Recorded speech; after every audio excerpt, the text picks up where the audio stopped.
You ever stop and think about what's really going on inside your body? Like right now, as you're listening to this, when you fight off a cold or just, lift your arm. It's all being run by these tiny microscopic machines, trillions of them. And they all follow one single fundamental rule. Today, we're going to dive into that rule and meet the incredible proteins that literally make you, you. So here's how we're going to break it down. We'll kick things off with that one big rule that governs all these tiny machines. Then we're going to see it in action. First, with the immune system's own molecular detectives, and after that, with the powerful little engines inside our muscles. And finally, we'll see how it all circles back to one beautifully simple idea. At the very heart of pretty much every single process in your body are proteins. You should really think of them as the workhorses of your cells. They're not just like random blobs of stuff, no way. They are highly specialized tools, and each one is perfectly crafted for one specific job. And here it is. This is the single most important idea in this entire explainer. Seriously, if you remember one thing, make it this. For a protein, its physical, three-dimensional shape is its function. They're one and the same. If you change the shape, you change or even completely destroy what it does. It is that simple and, honestly, that profound. Okay, so let's check out our first case study, the antibody. If you've ever had allergies, you have felt antibodies working in complete overdrive. That stuffy nose you get from pollen, that's your immune system identifying a foreign invader and launching this massive coordinated attack. And it all starts with these amazing molecular detectives. So what exactly is an antibody? Well, it's a protein, and it's designed to do one thing and do it incredibly well. Find and latch on to a very specific target, which we call an antigen. Now, that antigen could be a piece of a virus, some bacteria, or, even a speck of pollen. Once the antibody grabs on, it's basically like slapping a giant kick-me sign on the invader for the rest of the immune system to find and destroy. Now, you might be thinking of this as a simple lock and key kind of thing, right? But the reality is so much cooler. It's a dynamic process called induced fit. It means the antibody and its target actually change each other's shape a little as they get close. It's more like the key is shaping the lock as it turns, all to get the tightest possible grip. Let me show you what I mean. So here we're looking at the antibody's binding site before it's found its target. See how the surface is pretty open? It's kind of like a baseball glove, just waiting for the ball. This is its relaxed, ready state. And right here, this is where the magic happens. As that antigen makes contact, you can literally see the protein start to shift and change. It's molding itself around its target, creating way more points of contact and a much, much snugger fit. And boom, here's the final result. The antigen is completely locked in place, held tight by this incredibly strong bond. And what's really cool is that this change in shape doesn't just trap the bad guy. It also sends out a signal to the rest of the immune system, saying, hey, I got one. It's just an absolutely exquisite piece of molecular engineering. But here's the thing. This incredible specificity isn't just for fighting off colds inside our bodies. Scientists have figured out how to harness this natural superpower to create some of the most powerful tools in all of medicine and research.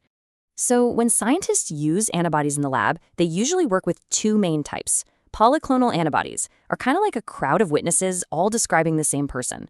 One saw the hat, another saw the shoes, another saw the jacket. They all recognize the same target, but different parts of it.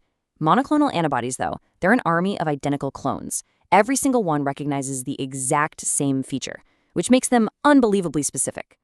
And that specificity is the secret behind a super common diagnostic tool called the ELISA test. Just think of it like a tiny molecular chain reaction. First, you stick the thing you're looking for to a surface. Then, you add a primary antibody that will only bind to that target. After that, you add a secondary antibody, which has a little enzyme attached to it that is designed to find and bind to the first antibody. And for the final step, you add a chemical that the enzyme turns into a visible color. So, what's the bottom line here? The whole chain reaction only works if that very first antibody finds its specific target. And the result is what you're seeing right here. The more intense that yellow color is, the more of the target substance was in the sample to begin with. It's an incredibly powerful way to find and measure almost anything, from viruses to hormones in a pregnancy test.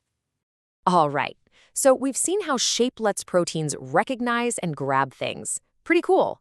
But now, let's totally switch gears and see how shape lets proteins generate force and create actual movement. We're going deep inside your muscles. So every single muscle in your body, from your heart that's beating right now to the bicep you use to lift a coffee cup, is made of these bundles of fibers. And inside those fibers are even smaller things called myofibrils. And that is where all the action happens. This is the molecular engine room. So inside these myofibrils, there are two proteins that absolutely run the show. Let's meet myosin and actin. Believe it or not, these two make up more than 80% of the protein in your muscles. Myosin, that's the motor. It's got these little heads that do all the pulling. And actin forms these long, thin filaments that act like a rope for myosin to pull on. Now, these actin and myosin filaments, they're not just jumbled up in there. Oh no, they are organized into these beautiful repeating units called sarcomeres. You can picture a single myofibril as a long, long chain made of thousands and thousands of these tiny, identical sarcomere engines, all linked together end to end. And this is how it all works. On the left, you've got a relaxed sarcomere. On the right, a contracted one. Now look closely. The filaments themselves, the actin and myosin, they don't actually get any shorter. Instead, the myosin heads grab onto that actin rope, pull, release, and grab again, pulling the filaments past each other. This makes the whole unit shorten. See how those Z discs at the ends get closer? Now multiply that tiny little movement by billions of sarcomeres working at once, and you get to flex your bicep. Okay, so we've looked at an antibody, a molecular detective, and we've looked at myosin, a molecular motor. They have two totally different jobs, right? Or are they actually that different? Let's bring this all home and connect it back to our main idea. And there it is. This is the beautiful, unifying idea behind it all. It doesn't matter if it's an antibody's binding site perfectly fitting its target, or a myosin motor's head being shaped just right to bind, pull, and release an actin rope. At the end of the day, the principle is exactly the same. They're both incredible stories of how complementary shapes interact to get a job done. So let's do a quick recap. What are the big takeaways here? First, the golden rule. For a protein, shape is function.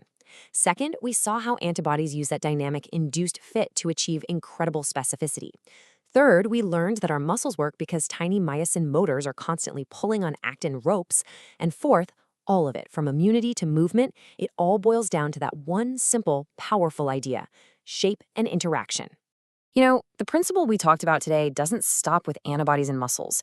It's responsible for how you digest your food, how your nerves send signals, even how you form a memory. So the next time you feel your own heartbeat, just take a second to appreciate the billions of tiny, perfectly shaped machines that are hard at work. It makes you wonder, right? What other molecular engines are powering you this very second?